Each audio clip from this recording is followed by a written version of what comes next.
Students, हम discuss करेंगे important news के बारे में। First news is regarding the PM sir के पर्सपेक्टिव से है। स्टूडेंट, जनरल इलेक्शन से पहले पीएम सर के द्वारा कैबिनेट को एड्रेस किया गया और आप देखिए कि उनके द्वारा बताया गया है कि जनरल इलेक्शन के बाद में अगर उनका गवर्नमेंट वो यहाँ पे फॉर्म होता है तो उनके द्वारा जो 100 डेज का जो एक्शन प्लान है उसको इम्प्लीमेंट किया जाएगा। अब ये 100 डेज का एक्शन प्लान है वो बेसिकली क्या है, आप देखिए कि 2047 का वो समय है जब इंडिया को विकसित भारत का जो स्टेटस है, डेवलप्ड इंडिया का जो स्टेटस है उसको बेसिकली यहाँ पे अचीव करना है। तो विकसित भारत के स्टेटस को गेन करने के रिगार्डिंग में जो कैबिनेट का जो अकाउंटेबिलिटी है, एक टारगेट बेस्ड जो वर्क सिस्टम है वो होना चाहिए। तो आप देखिए कि उसी अकाउंटेबिलिटी को प्रूव करने के रिगार्डिंग में जो इनिशिएटिव्स है उनको बेटर वे में इम्प्लीमेंटेशन करने के पर्सपेक्टिव से हर एक मिनिस्ट्री के रिगार्डिंग में जो 100 डेज का एक्शन प्लान है उसको इम्प्लीमेंट किया जाएगा। एवरी 100 डेज के अंदर में उसका यहाँ पे चेकिंग भी किया जाएगा, उसको एग्जामिन भी किया जाएगा कि वो वर्किंग सिस्टम है वो सही है या नहीं है, उन इनिशिएटिव्स को बेटर वे में इम्प्लीमेंट किया गया है या नहीं किया गया है। तो बेसिकली आप देखिए कि अकाउंटेबिलिटी को इम्प्रूव करने के रिगार्डिंग में या वर्किंग सिस्टम को इम्प्रूव करने के पर्सपेक्टिव से, जिससे कि हम यहाँ पे विकसित भारत का जो स्टेटस है उसको गेन कर सके हमारा कंट्री, ऐसा जो एजेंडा प्लान है उसके बारे में पीएम सर के द्वारा अपनी कैबिनेट से डिस्कस किया गया है जनरल इलेक्शन से पहले। तो आप देखिए कि इस तरीके का जो आने वाला कैबिनेट है उसके पर्सपेक्टिव से उनके बारे में डिस्कस किया गया। डेट मीन्स कि उनका जो पॉलिटिकल पार्टी है वो कॉन्फिडेंस के अंदर में है कि आने वाला इलेक्शन है उसके अंदर उनका जो विक्ट्री है वो बेसिकली उनको देखने के लिए मिलेगा। तो बेसिकली स्टूडेंट्स, यहाँ पे ये सब डिस्कस किया गया है। आपको एक जानकारी होनी चाहिए कि पीएम सर के द्वारा जो कैबिनेट है उसको हेड किया जाता है और आप देखिए कि अगर पीएम के द्वारा रिजाइन किया जाता है तो कैबिनेट ऑटोमेटिकली यहाँ पे डिजोल्व होता है, ऑटोमेटिकली वो यहाँ पे नल एंड वॉइड के रूप से डिक्लेयर होता है। पीएम के द्वारा हेड किया जाएगा यहाँ पे कैबिनेट का जो मीटिंग से जितने भी मिनिस्टर्स हैं उनके हेड के रूप से आपको जो पीएम सर हैं वो देखने के लिए मिलते हैं। नेक्स्ट अगर हम बात करें फार्मर्स के प्रोटेस्ट के बारे में है, तो आप देखिए कि न्यू वे के अंदर में फार्मर्स के द्वारा जो प्रोटेस्ट है उसके रिगार्डिंग में कॉल किया गया है कि आपको इनका जो एमएसपी का डिमांड है कि मिनिमम सपोर्ट प्राइस है उनको यहाँ पे दिया जा सके, उसके रिगार्डिंग में जो लीगल कानून है वो बनाया जाए गवर्नमेंट के द्वारा। तो उसी के रिगार्डिंग में इनके द्वारा प्रोटेस्ट किया गया। जो सिम्बू बॉर्डर है, सिम्बू बॉर्डर का एरिया कहाँ है, पंजाब और हरियाणा का जो बॉर्डर एरिया है वहाँ पे इनके द्वारा प्रोटेस्ट किया गया है। दिल्ली के लिए मार्च करना चाहते हैं कि दिल्ली का जो जंतर मंतर का एरिया है वहाँ पे इनके द्वारा जो प्रोटेस्ट है वो कैरी आउट किया जाए। अगर हम बात करें स्टूडेंट्स प्रोटेस्ट के बारे में, तो आप देखिए कि प्रोटेस्ट का जो राइट है वो आपको आर्टिकल 19 के अंडर में देखने के लिए मिलता है। आप देखिए कि राइट टू प्रोटेस्ट है वो दिया गया है। आपका जो प्रोटेस्ट है वो पीसफुल वे में होना चाहिए, बट आपको पता होना चाहिए हमारे जो फंडामेंटल राइट्स हैं वो एब्सोल्यूट नहीं है, कुछ ना कुछ एक्सेप्शन है वो आपको देखने के लिए मिलता है इनके रिगार्डिंग में। नेक्स्ट अगर हम बात करें पाकिस्तान के जो न्यू पीएम हैं उनके बारे में है, यहाँ पे जो न्यू पीएम है उनको बताया गया है कि नए पीएम के रूप में इनके द्वारा जो ओथ है वो लिया जाएगा।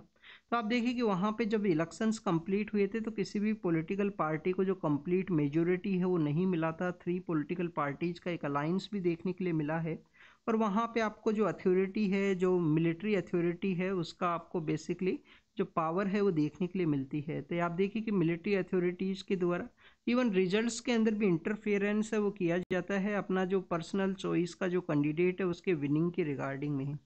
नेक्स्ट आप देखिए कि नेक्स्ट न्यूज़ भी पाकिस्तान के ही पर्सपेक्टिव से है। इंडियन गवर्नमेंट के द्वारा, इंडियन अथॉरिटीज़ के द्वारा हमारा जो JNPT नाम का जो पोर्ट है, JNPT पोर्ट के वहाँ पे कुछ कार्गो था जो पाकिस्तान के लिए जाने वाला था, पाकिस्तान की कराची पोर्ट के रिगार्डिंग में।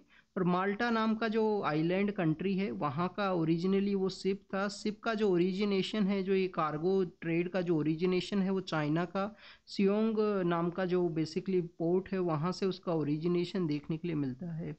तो आप देखिए कि JNPT के ऊपर इंडियन अथॉरिटीज़ के द्वारा उसको एग्जामिन किया गया। एग्जामिनेशन के अंदर में जो न्यूक्लियर प्रोग्राम के पर्सपेक्टिव से जो डिवाइस हैं वो देखने के लिए मिले हैं। अब पाकिस्तान अथॉरिटीज़ के द्वारा इसको बेसिकली डिनाई किया गया है कि इनको यहाँ पे जो कॉमर्शियल एक्टिविटीज़ के अंदर में, इंडस्ट्रियल एक्टिविटीज़ के अंदर में उस कार्गो को यूज किया जाता है। जो कंप्यूटर सेंटर एक वहाँ पे बेसिकली मिला था न्यूक्लियर प्रोग्राम के रिगार्डिंग में। सॉरी स्टूडेंट्स, कंप्यूटर सेंटर नहीं, एडवांस जो कंप्यूटर जो न्यूक्लियर सेंटर है वो वहाँ से मिला था उस कार्गो के दौरान में। तो आपको माल्टा के बारे में पता होना चाहिए। माल्टा मेडिटेरियन जो कंट्री है वहाँ पे ये सिचुएटेड है। आप देखिए कि वहाँ का ये शिप है, ऐसा ही एक शिप बेसिकली जो गल्फ ऑफ आदेन का रीजन है वहाँ पे भी अटैक किया गया था। इंडियन जो नेवी है, इंडियन नेवी के द्वारा उसको रेस्क्यू किया गया था दिसंबर और जो नवंबर का जो समय है जब होती रिवेलियंस के द्वारा जो अटैक है वो देखने के लिए मिला था। तो this is all the information related to the Pakistan authorities के द्वारा इंडिया का जो वर्क किया गया उसको अनजस्टिफाइड है वो बताया गया है। एग्जाम के पर्पज़ से कुछ इम्पोर्टेंट नहीं है, आपको एक तो ये माल्टा का जो गूगल ज़रूर से करना इसका लोकेशन के बारे में। नेक्स्ट आपको यहाँ पे JNPT पोर्ट के बारे में भी पता होना चाहिए।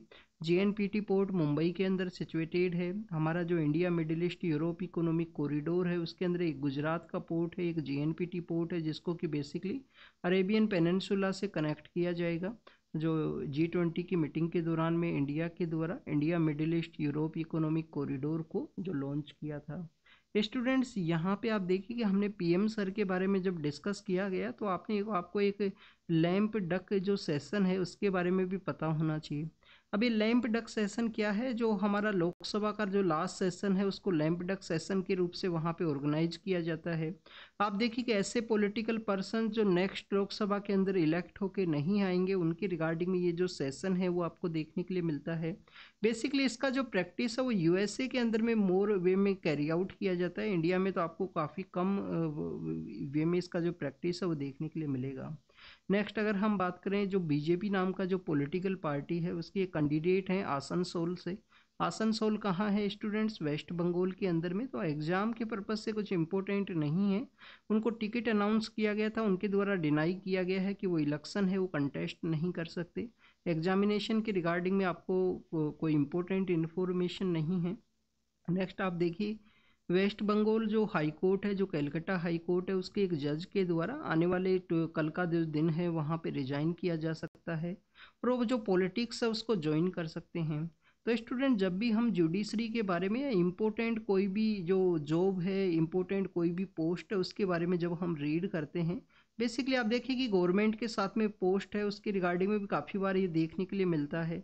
जैसे कि यहाँ पे ये जज हैं तो इनके अब जो डिसीजंस हैं उनको बेसिकली इस तरीके से एग्जामिन किया जाएगा क्या इनके द्वारा अपना जो पॉलिटिकल बेनिफिट के रिगार्डिंग में कोई डिसीजंस हैं उनको तो नहीं डिलीवर किया गया है।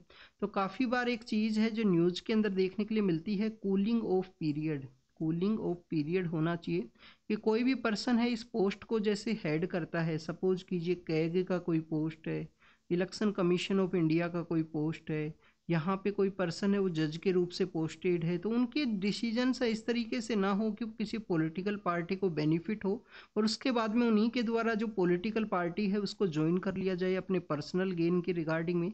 आप देखिए कि ऐसा ही एक इंसिडेंट 2013 के समय भी देखने के लिए मिला था, जब हमारे जो चीफ जस्टिस ऑफ इंडिया हैं P सदाशिवम नाम के जो चीफ जस्टिस ऑफ इंडिया है जो पोस्ट के ऊपर हुआ करते थे, उनको केरल का जो गवर्नर है वो बनाया गया था स्टूडेंट्स उस समय में। तो आप देखिए कि इस समय समय पे ऐसे जो टॉपिक्स हैं वो आपको देखने के लिए मिलते हैं। तो कूलिंग ऑफ पीरियड है जो बेसिकली यहाँ पे न्यूट्रलिटी है, किसी भी पर्सन के द्वारा अपने पर्सनल गेन के रिगार्डिंग में डिसीजन ना लिया जाए, तो ये आपको अक्सर मेंस के पेपर के अंदर में या उसके डिस्कशन के पर्सपेक्टिव से भी देखने के लिए मिलता है। जब भी हाई कोर्ट के जज के द्वारा रिजाइन किया जाता है तो अपना रेजिग्नेशन किसको सबमिट किया जाता है? जब chief justice of high court को जो यहाँ पे हाई कोर्ट के जो चीफ जस्टिस हैं उनको अपना रेजिग्नेशन सबमिट किया जाता है या प्रेसिडेंट को किया जाता है? ये आपका होमवर्क है, आप कमेंट सेक्शन के अंदर ज़रूर से बताना इसके बारे में। आप देखिए कि इंडिया का ट्रैवल के लिए स्पेन से कुछ टूरिस्ट हैं वो आए थे। उन टूरिस्ट के द्वारा एलिगेशंस लगाए गए कि झारखंड का जो दुमका नाम की जो जगह है, झारखंड के अंदर जो दुमका नाम की जो जगह है वहाँ पे उनका बेसिकली जो उनके अगेंस्ट में जो असोल्ट का जो एक्टिविटी है, इवन रेप का जो किया गया है, उन पर्सन से जो रेप टू अटेम्प्ट का जो कोशिश है वो किया गया है, ऐसा जो न्यूज़ है वो देखने के लिए मिला। उनके द्वारा अपना जो बेसिकली बताया गया, उनके द्वारा अपना जो फेसबुक लाइव है या सोशल मीडिया का लाइव के थ्रू में इस तरीके का इन्फॉर्मेशन है उनके द्वारा शेयर किया गया। वहाँ का जो लोकल पुलिस अथॉरिटीज़ हैं उनके द्वारा कंटिन्यूस इन्वेस्टिगेशन को कैरी आउट किया गया है। कुछ सस्पेक्ट्स हैं उनको उनके द्वारा अरेस्ट है वो किया गया है। कुछ लोग हैं जिनको आइडेंटिफाई करते हुए उनको अरेस्ट किया गया और उनको जेल के लिए सेंड कर दिया गया है कस्टडी के अंदर में। तो आप देखिए कि इस तरीके के जो इंसिडेंट्स हैं इंडिया के अंदर जो टूरिज्म का जो पोटेंशियल है, इंडिया के अंदर में जो टूरिज्म का जो पोटेंशियल है, आप देखिए कि इंडिया के अंदर टूरिज्म आपको ओनली ऐसा ही नहीं है कि हमारे यहाँ पे आर्कोलॉजिकल जो चीज़ें हैं, हिस्टोरिकल जो चीज़ हैं, जो आर्किटेक्चर का जो चीज़ है वही इम्पोर्टेंट है। आपको इंडिया के अंदर स्पिरिचुअल टूरिज्म है वो भी आपको देखने के लिए मिलेगा। इंडिया में जिस तरीके से आयुर्वेदा का डेवलपमेंट हुआ है, आयुर्वेदा का जिस तरीके से डिफरेंट डिफरेंट सेंटर्स आपको देखने के लिए मिलते हैं, तो आप देखिए कि हर्बल का जो सेक्टर है, आयुर्वेदा है, उसके रिगार्डिंग में हेल्थ का जो पर्सपेक्टिव से मेडिकल टूरिज्म है वो भी आपको देखने के लिए मिल सकता है। तो काफ़ी ऐसी चीज़ें हैं इंडिया के अंदर में टूरिज्म के पर्सपेक्टिव से, तो कल्चर इतना डाइवर्स है। Northern India, southern India, eastern, western सभी का जो कल्चर है उसके अंदर डाइवर्सिटी है। तो डाइवर्सिटी को हम टूरिज्म के थ्रू गेन कर सकते हैं। अब देखिए कि काफ़ी सारे ऐसे कंट्रीज हैं जिनका इकोनॉमी के अंदर कंट्रीब्यूशन है यहाँ पे टूरिज्म इंडस्ट्री के थ्रू देखने के लिए मिलता है। तो वैसा ही यहाँ पे डेवलप किया जा सकता है। बट ऐसे जो इंसिडेंट्स हैं वो बेसिकली इस इमेज को यहाँ पे डाउन करते हैं, उस इमेज को डाउनग्रेड किया जाता है ऐसे इंसिडेंट्स के थ्रू में। तो बेटर वे में जो प्रोटेक्शन है वो यहाँ पे प्रोवाइड किया जा सके पुलिस अथॉरिटीज़ के द्वारा, यहाँ पे जो इन्वेस्टिगेशन है उसको बिल्कुल फेयर में मैनर के अंदर में कंडक्ट किया जाए। इसी के थ्रू इन इंसिडेंट्स हैं उनको बेसिकली एक जो एग्जाम्पल है वो सेट किया जा सकता है। नेक्स्ट अगर हम बात करें स्टूडेंट्स, जो हिमाचल प्रदेश के जो सीएम हैं उनके द्वारा कहा गया है कि कुछ लेजिस्लेचर्स हैं वो उनसे अपसेट हैं। इस वजह से अपसेट है कि उनके द्वारा माइनिंग माफियाज के अगेंस्ट में जो एक्शंस हैं वो लिए गए हैं। तो आप देखिए कि ये जो स्टेटमेंट है आपको पब्लिक लाइफ के अंदर भी अक्सर देखने के लिए मिलता है कि पॉलिटिशियंस हैं, काफ़ी सारे जो इलीगल वर्क्स हैं जैसे माइनिंग का एक्टिविटी है जिसके अंदर में आपको अच्छे लेवल के ऊपर जो मनी है वो देखने के लिए मिलता है, तो उनका एक नेक्सस आपको देखने के लिए मिलता है। चाहे किसी भी पॉलिटिकल पार्टी का गवर्नमेंट हो, कुछ पॉलिटिशियंस हैं ऐसे रहेंगे आपको कि जिनका इलीगल एक्टिविटीज़ के अंदर में चाहे माइनिंग का एक्टिविटी हो, कंस्ट्रक्शन का एक्टिविटी हो, लैंड का एक्विजिशन हो, काफ़ी सारे ऐसे वर्क हैं वो देखने के लिए मिलते हैं। तो इनके द्वारा ऐसा ही कहा गया कि कुछ लेजिस्लेचर्स इस वजह से अपसेट है मेरे एक्शंस की वजह से कि उनके द्वारा माइनिंग माफियाज के अगेंस्ट में जो एक्शंस है वो लिए गए हैं। नेक्स्ट अगर हम बात करें स्टूडेंट्स बेंगलुरु के पर्सपेक्टिव से है, आप देखिए कि 4 जो टेरर सस्पेक्ट्स हैं उनको आइडेंटिफाई किया गया है। बेंगलोर के अंदर जो रामेश्वरम कैफ़े है उसके अंदर में ऐसा जो एक टिफ़िन लगेज के अंदर में जो बेसिकली ब्लास्ट है वो देखने के लिए मिला था। हमने उस समय आईईडी ब्लास्ट के बारे में भी रीड किया था कि कैसे जो इराक वॉर है उस समय में ये जो आईईडी वर्ड है वो पॉपुलराइज हुआ था, वेपन ऑफ मास डिस्ट्रक्शन के रूप से वहाँ पे पॉइंट किया गया था यूएसए की फोर्सेज के द्वारा कि इराक के अंदर में वेपन ऑफ WMD का जो प्रेजेंस है वहाँ पे और वहाँ जो हमारा ह्यूमैनिटी है उसको डेंजर है, तो उसी के रिगार्डिंग में यूएस के द्वारा अटैक किया गया था इराक के ऊपर में। नेक्स्ट अगर हम बात करें स्टूडेंट सीबीआई के रिगार्डिंग में है, वायनाड के अंदर एक वेटनरी स्टूडेंट के डेथ के पर्सपेक्टिव से, तो एग्जाम के पर्पज से इम्पोर्टेंट नहीं है। नेक्स्ट आप देखिए कि ईडी के द्वारा काफ़ी सारे जो बैंक अकाउंट्स हैं वहाँ पे जो कोई सिंडिकेट है उन्होंने एग्जामिन किया है, तो उसके बारे में इन्होंने मेंशन किया गया है। कालेश्वरम प्रोजेक्ट के बारे में है, कालेश्वरम प्रोजेक्ट कौन सा रिवर है जिसके ऊपर सिचुएटेड है स्टूडेंट्स, गोदावरी रिवर आपको देखने के लिए मिलती है। आप देखिए कि जो गोदावरी है, प्राणहिता है, गोदावरी प्राणहिता जो रिवर है उनका जो बेसिकली कन्फ्लुएंस का जो एरिया है वहाँ पे जो रामेश्वरम प्रोजेक्ट है उसको बनाया गया था। एक लिफ्ट इरिगेशन प्रोजेक्ट आपको देखने के लिए मिलता है, मींस वाटर को वहाँ पे लिफ्ट किया जाएगा और इरिगेशन के रिगार्डिंग में जो सप्लाई है वो आपको देखने के लिए मिलती है। तो आप देखिए कि लिफ्ट इरिगेशन जो प्रोजेक्ट है कालेश्वरम प्रोजेक्ट, कौन सा रिवर है, गोदावरी और प्राणहिता, उसके अंदर में बेसिकली एक बैराज है उसके अंदर में कुछ लीकेज हैं वो देखने के लिए मिले थे। तो उसी बैराज के रिगार्डिंग में नेशनल जो डैम का जो पैनल है, अगर हम पैनल के बारे में बात करें तो नेशनल जो डैम सेफ्टी अथॉरिटी है जिसको कि 2021 का जो डैम सेफ्टी एक्ट है उसके थ्रू में क्रिएट किया गया था। तो आप देखिए कि नेशनल डैम सेफ्टी अथॉरिटी के द्वारा इसको एग्जामिन किया जाएगा। अब आपको यहाँ पे वाटर मैनेजमेंट के बारे में पता होना चाहिए, वाटर स्टेट सब्जेक्ट है या कंकरेंट लिस्ट के अंदर में है, ये आपको रीड करना है, आपका होमवर्क है ये। आप water basically state subject list के अंदर आता है या कंकरेंट लिस्ट के अंदर या सेंटर के पास में है, इसके बारे में आपको पता होना चाहिए। आप देखिए कि डैम का जो कॉन्सेप्ट है वो कौन सा लिस्ट के अंदर देखने के लिए मिलता है, उसके बारे में भी आपको यहाँ पे जानकारी होनी चाहिए। तो उसी के पर्सपेक्टिव से यहाँ पे डिस्कस किया गया है कि जो सेंट्रल वाटर कमीशन है, सेंट्रल वाटर कमीशन का एक टीम है वो वहाँ पे विजिट करेगा। आप सेंट्रल वाटर कमीशन आपको पता होना चाहिए हाईएस्ट टेक्निकल बॉडी है मिनिस्ट्री ऑफ जल शक्ति के अंडर में, मिनिस्ट्री ऑफ जल शक्ति के अंडर में आपको देखने के लिए मिलती है सेंट्रल वाटर कमीशन, जिसका कमेटी के द्वारा एग्जामिन किया जाएगा कालेश्वरम प्रोजेक्ट के पर्सपेक्टिव से। तेलंगाना के अंदर में जो रेलवे लाइन है उसका इनोग्रेट किया जाएगा पीएम सर के द्वारा, एग्जाम के पर्पज से इम्पोर्टेंट नहीं है। नेक्स्ट आप देखिए कि प्लास्टिक के बारे में एडिटोरियल आया है आज के दिन, पहले हम इसका रीड करेंगे हमारा एनजीओ के बारे में। तो नेशनल इनकम डाटा है, जीडीपी का जो डेवलपमेंट है उसके पर्सपेक्टिव से नेशनल स्टैटिक ऑर्गेनाइजेशन के द्वारा एक रिपोर्ट है उसको पब्लिश किया गया। इंडिया का जो जीडीपी डेवलपमेंट है उसके रिगार्डिंग में अपना जो एस्टिमेशन है उन्होंने इंक्रीज करते हुए बताया गया है कि जीडीपी जो डेवलपमेंट है वो हायर देखने के लिए मिलेगा। उसी के पर्सपेक्टिव से यह जो कैलकुलेशन का जो डाटाज है, जो डाटा है उसके रिगार्डिंग में काफ़ी सारे जो कंसर्न्स अलग अलग एरियाज़ के अंदर में देखने के लिए मिले हैं कि डाटा का मिसयूज किया गया है, और भी काफ़ी सारे पॉइंट्स हैं इस एडिटोरियल के अंदर बताए गए हैं। तो आपको एनएसओ के बारे में पता होना चाहिए जिनके द्वारा नेशनल इनकम का जो एस्टिमेशन है, नेशनल इनकम का जो डाटा है उसको यहाँ पे कैरी आउट किया गया है। नेक्स्ट अगर हम बात करें स्टूडेंट्स प्लास्टिक के बारे में, तो आप देखिए कि प्रेजेंट समय में जो प्लास्टिक का जो प्रेजेंस है वो आपको हर एक पार्ट के अंदर देखने के लिए मिलता है। हर एक पार्ट में कहाँ पे आप देखिए कि हमारे जो हायर हिमालयाज हैं जो ग्लेशियर का जहाँ पे फॉर्मेशन होता है वहाँ पे भी जो माइक्रो प्लास्टिक है उनका प्रेजेंस है स्टूडेंट्स। इसके अलावा आप देखिए कि ये तो बेसिकली आपको लैंड एरिया के अंदर हाईएस्ट एरिया देखने के लिए मिलते हैं, हमारी जो हाईएस्ट पीक्स हैं वहाँ पे भी माइक्रो प्लास्टिक है, प्लास्टिक का प्रेजेंस है। आप देखिए कि ओशियन का जो एरिया है और ओशियन के अंदर जो आपको ट्रेंचेस देखने के लिए मिलते हैं, जैसे सबसे जो डीपेस्ट ट्रेंच है वो कौन सा है स्टूडेंट्स, मरियाना ट्रेंच है। मैरियाना ट्रेंच आपको देखने के लिए मिलता है। आप टॉप 2-3 जो ट्रेंचेज हैं उनके बारे में रीड करना और कमेंट सेक्शन के अंदर इनका नाम बताना। क्या मैक्सिमम जो ट्रेंच हैं वो पैसिफिक ओशियन के अंदर ही सिचुएटेड हैं स्टूडेंट्स? क्या दूसरा कोई ओशियन है, जैसे कि हम बात करें इंडियन ओशियन, क्या इंडियन ओशियन के अंदर भी कोई ट्रेंचेज हैं वो सिचुएटेड हैं, या हमारा जो अटलांटिक ओशियन है? तो हर एक ओशियन की जो ट्रेंचेज हैं उनके बारे में आपको लिटिल बिट इन्फॉर्मेशन भी होनी चाहिए। आप देखिए कि हम पीक के बारे में काफ़ी बार रीड करते हैं कि हाईएस्ट पीक कौन सा है। ट्रेंच के बारे में भी तो आपको पता होना चाहिए ना कि हाईएस्ट जो ट्रेंच है, सबसे डीपेस्ट ट्रेंच कौन सा देखने के लिए मिलता है, कितना उसका लेंथ है, क्या मोर देन यहाँ पे जो हमारा एवरेस्ट है उससे भी ज़्यादा क्या ट्रेंच है, उससे भी डीप कोई ट्रेंच है किसी एरिया के अंदर में। तो आप देखिए कि प्लास्टिक के बारे में बताया गया है कि प्लास्टिक का जो प्रेजेंस है हाईएस्ट पीक के ऊपर भी है, डीपेस्ट ट्रेंच के ऊपर भी है प्रेजेंट समय में। उसी के पर्सपेक्टिव से यहाँ पे माइक्रो प्लास्टिक के बारे में बताया गया है कि ह्यूमन एक्टिविटीज़ यहाँ पे डे बाय डे इंक्रीज हुआ है।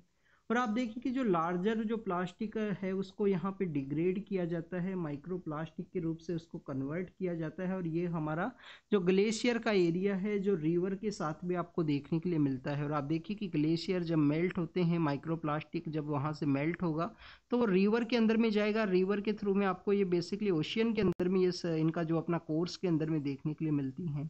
तो ग्लेशियर से प्लेन्स के अंदर में है, प्लेन्स से रिवर का है, यहाँ पे आप देखिए कि एग्रीकल्चर का एक्टिविटी किया जाएगा प्लेन्स के एरिया के अंदर में, और फिर आपको ये समुद्र का जो एरिया है वहाँ पे जो प्लास्टिक का प्रेजेंस है वो देखने के लिए मिलता है।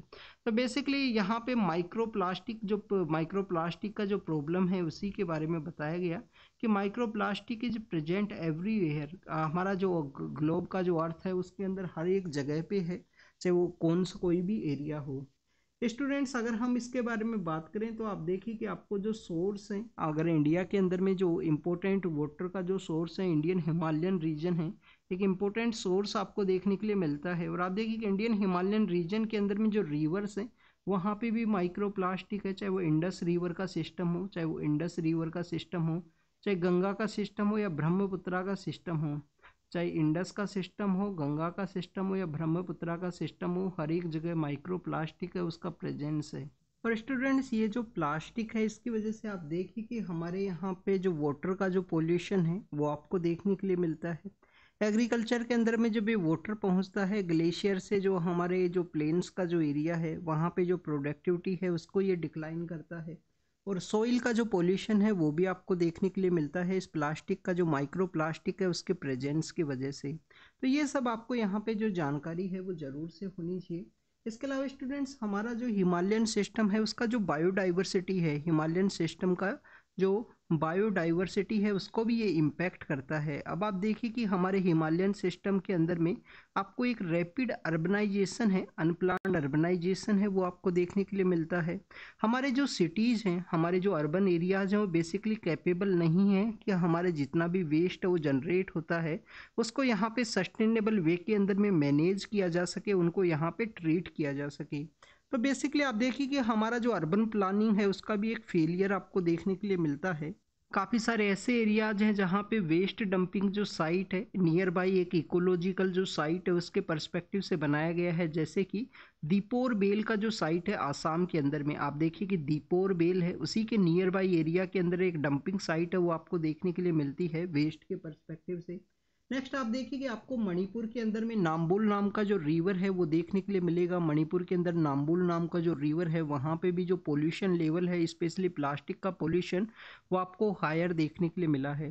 तो इसका बेसिकली क्या सॉल्यूशन है, एनजीटी के द्वारा जो गाइडलाइंस है उनको इश्यू किया जा सके, हमारे जो सिटीजन्स हैं उनको अवेयर करने का ज़रूरत है और बेटर वे में जो ट्रीटमेंट प्लांट हैं उनको यहाँ पे डेवलप किया जा सके, जिससे कि जो प्लास्टिक वेस्ट है, जो भी बायोडिग्रेडेबल एंड नॉन बायोडिग्रेडेबल जो वेस्ट है उसको ट्रीट किया जा सके हमारे अर्बन सिटीज़ के द्वारा, अर्बन एरियाज़ के अंदर में जो सिटी जो म्यूनसिपल काउंसिल्स हैं उनके पर्सपेक्टिव से। और स्पेशली यहाँ पे जो हिमालयन रीजन के जो हमारे जो अर्बन एरियाज़ है उसके अंदर में इस तरीके का जो ट्रीटमेंट प्लांट है उसको डेवलप करने के पर्सपेक्टिव से कहा गया है।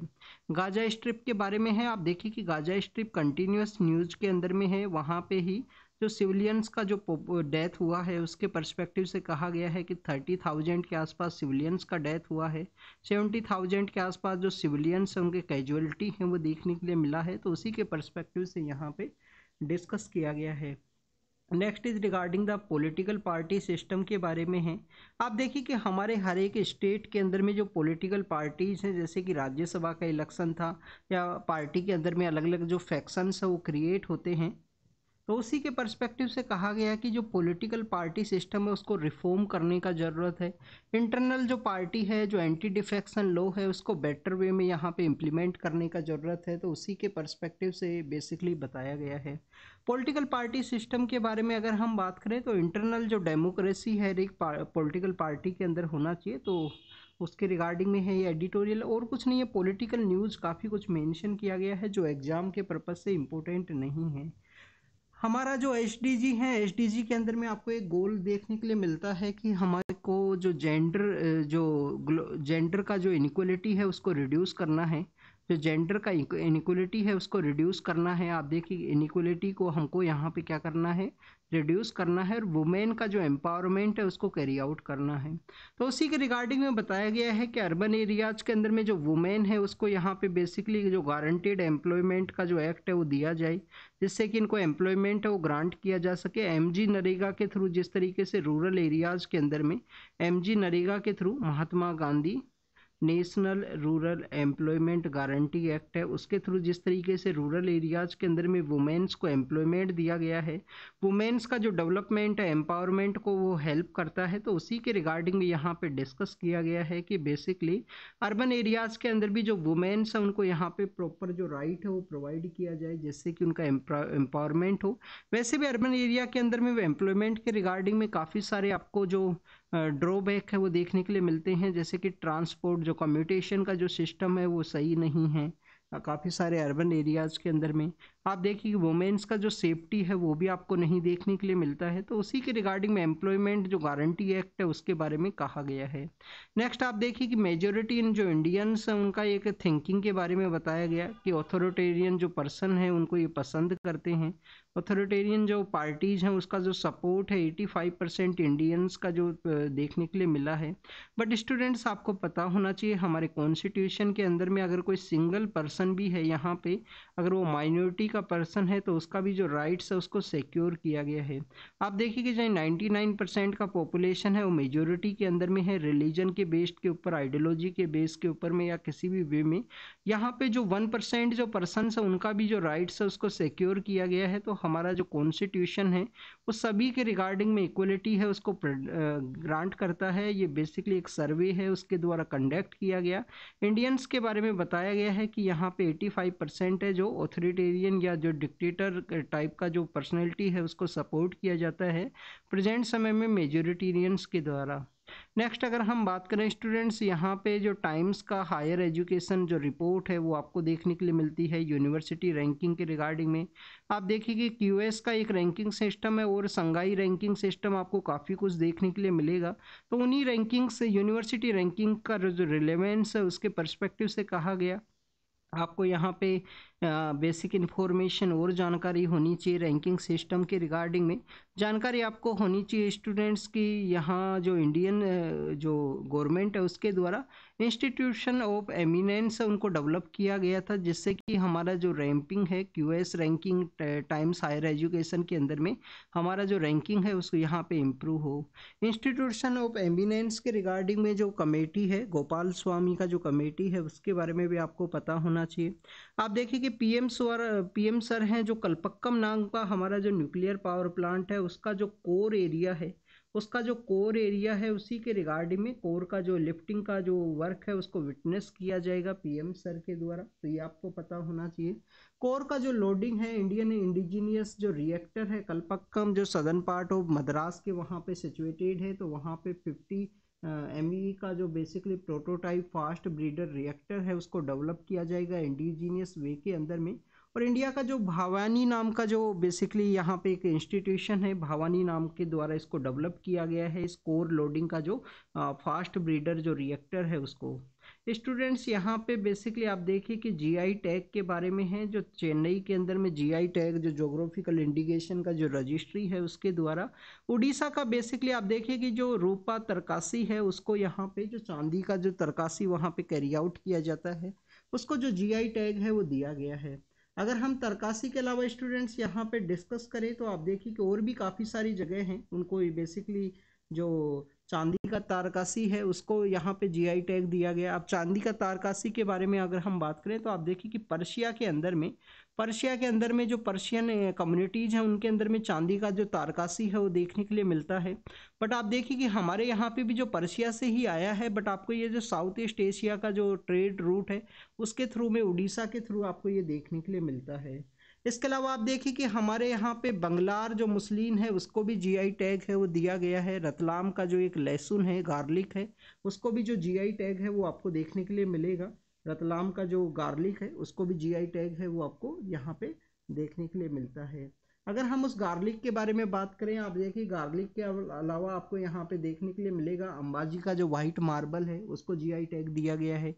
जीआई टैग कितने दिन के लिए रेगुलर यहाँ पे होता है 10 ईयर्स के रिगार्डिंग में जो जीआई टैग है किसी भी प्लेस के पर्सपेक्टिव से कोई एक्टिविटी है उसको जीआई टैग दिया जाता है।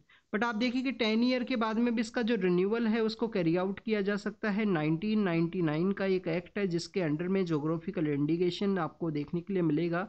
किसी भी प्लेस एंड लोकेशन के पर्सपेक्टिव से कोई पोस्ट कार्ड है कोई वर्ड है कोई वहाँ पे एक्टिविटी है उसको कैरी आउट किया जाता है। तो जीआई टैग के बारे में आपको ज़रूर से पता होना चाहिए स्टूडेंट्स। नेक्स्ट अगर हम बात करें स्टूडेंट्स हमारी जो गवर्नमेंट के द्वारा डिफेंस सेक्टर के अंदर एक नॉन लैप्सेबल जो फंड है वो क्रिएट करना था डिफेंस के रिफॉर्मेशन के पर्सपेक्टिव से। तो आप देखिए कि उसको होल्ड के ऊपर रखा गया है प्रेजेंट समय में।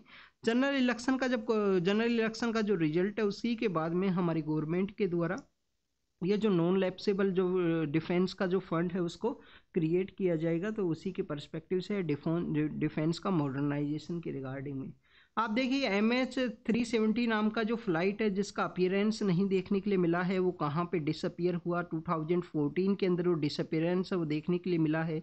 10 ईयर का समय हो चुका है। तो आप देखिए उसी को रीअपियर करने के द्वारा दोबारा से इन्वेस्टिगेशन करने के पर्सपेक्टिव से उनके जो रिलेटिव्स हैं उनके द्वारा डिमांड किया गया। जो नोबल ल्यूरेट है माइक्रो फाइनेंस के जो मोहम्मद यूनुस साहब हैं उनको बेसिकली रिलीज किया गया है, उनको अरेस्ट कर लिया गया था कुछ करप्शन के जो चार्जेज हैं उनके बेसिस के ऊपर में। नेक्स्ट अगर हम बात करें स्टूडेंट्स, यूएस का जो प्रेसिडेंट इलेक्शन है उनकी रिगार्डिंग में है। 3 स्टेट्स के अंदर में डोनाल्ड ट्रम्प है वो इमर्ज हुए हैं। पाकिस्तान के जो नए यहाँ पे पीएम है वो पावर के अंदर में आए हैं और सेकंड टाइम आप देखिए कि उनके द्वारा बेसिकली ओथ है वो लिया जाएगा। ऑर्गेनाइजेशन ऑफ पेट्रोलियम एक्सपोर्ट जो कंट्रीज है उनके द्वारा, जो कि बगदाद डिक्लेरेशन के थ्रू आपको देखने के लिए मिलता है।